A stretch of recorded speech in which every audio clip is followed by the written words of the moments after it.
My pieces are about memory without being nostalgic. I hope people stop for a minute and just think about things. People just stop, take a deep breath and go, oh yeah, that would be nice.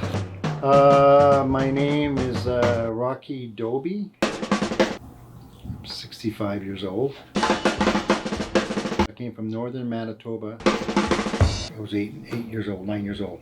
And I've been making art since then. I didn't know it was art at all. I'm not sure whether I'm an artist or not. I did not know. Now I've come to terms with it. So why did you start doing it? Why didn't I stop is more likely. I don't know why I didn't stop. I think everybody does it. For some reason I didn't stop. This building here has been taken over by a land trust. And now it's become a community-based building, so I came and put a plaque on it, which is what I do. I'll show it to you. Some housing in Toronto. Here's a piece that changed color over time. Does this look expensive piece? This is a whole series of this look expensive. Does this look expensive? So this one here, that's a memorial to my Uncle Victor, who died of suicide. I put that up 1996, this one. That's an old building. This is probably in the 90s. Smash, Crash, Gambit. This is Smash, Crash, Gambit, which is another series I did. This is the hole in the ground. This is a not for sale piece. There's a piece underneath here, Rest in Peace Jack. This is a painting I did. It's a painting by a friend of mine who died.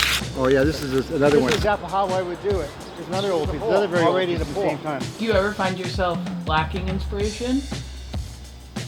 Well, I don't know what that means. I mean, I'm just alive. If anybody's alive, you just do things. I don't know. Yeah, so the studio's got a lot of old stuff in it too. All my paper prints. When Noam Chomsky was in town. Well, these are illegal. Well, one thing was illegal. I've done billboards that they had no permit, so they were illegal. I did stuff for fucking Coca-Cola that had no permit. So there we go. So I did illegal stuff. The old slides that people have been. I got all these slides, like boxes and boxes of slides of old artwork I had done on the street. Yeah, people send me pieces. My daughter got me on Instagram, so I kind of went on Instagram. And I was anonymous for years. I'm different kinds of anonymous. Like, there's different kinds of anonymous, and people knew me from different worlds. Depends what I was doing. But now I'm getting older, so my daughter, 1,400 slides or something she scanned. So I'm throwing those up, and people send me photos. Small sculptures, it'll be put on the street somewhere. How did you learn how to make art and your practice? I don't know. I didn't learn. I still haven't really learned. I'm always learning. Why does any kid doodle? I don't know. Like, I was a shoe shine boy on Yonge Street, so that's what we did. Photocopies were just invented. A photocopy machine, and you could do a drawing and make a copy. So we'd go and we thought it was like magic. And we'd make up copies and put them up on the street on Yonge Street. As it turns out, the librarian at U of T, 67 years, was collecting street paraphernalia on the street poles. They picked out 20 of the 5,000 and they posted, Toronto Library posted, and one of them was mine. How did you recognize it? I know it. I can see right away. It's a text piece. It was a textual piece, but this poster belongs here. A photocopy, letter set. I was an ironworker with a trade when I was young. I mean, it didn't do forever, but I did it. Actually, here. That's on Yonge Street. I was an ironworker back when I was in my 20s. And I would work all day, then make art at night, put up street art. I was really insecure. I used to see people going to art school. I see people carrying their portfolio. Go, wow, look at that! They're artists. I worked construction. I never thought of myself in the same category at all. So I worked in copper. I was working on an office tower, and so it was all leftover copper.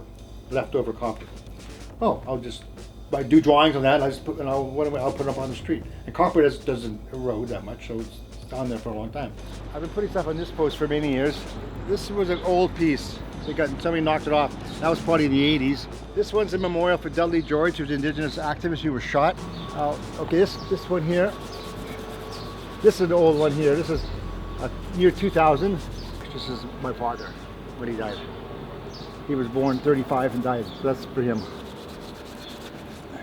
So I put that up. And then this one here, that went from my Uncle Victor, who died in 96.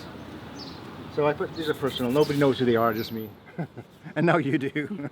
Oh yeah, I forgot about that. I thought I've always had that interest in them remembering. I'm not sure why, but that's kind of all my work has that feel.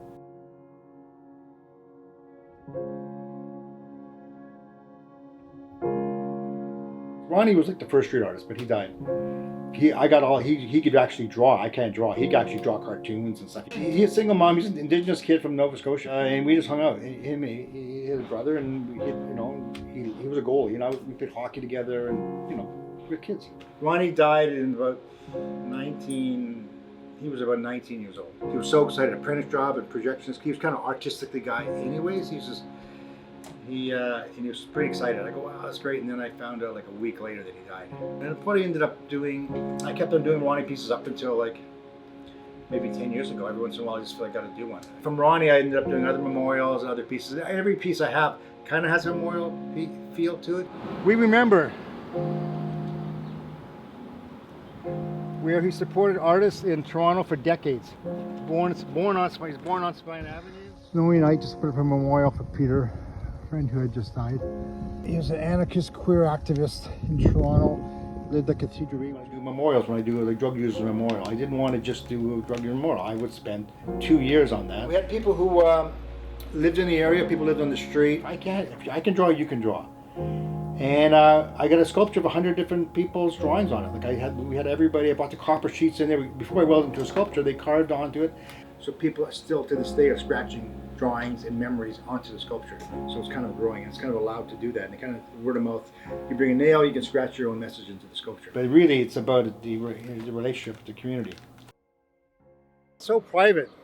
It's funny. All my work is public art, but I try to make pieces that are intimate. Every piece I do, I'm not trying to see a big picture. They're intimate pieces that people come onto, as opposed to monuments. I'm not doing a monument. Those are political agendas. Those are like advertising, kind of. Like they're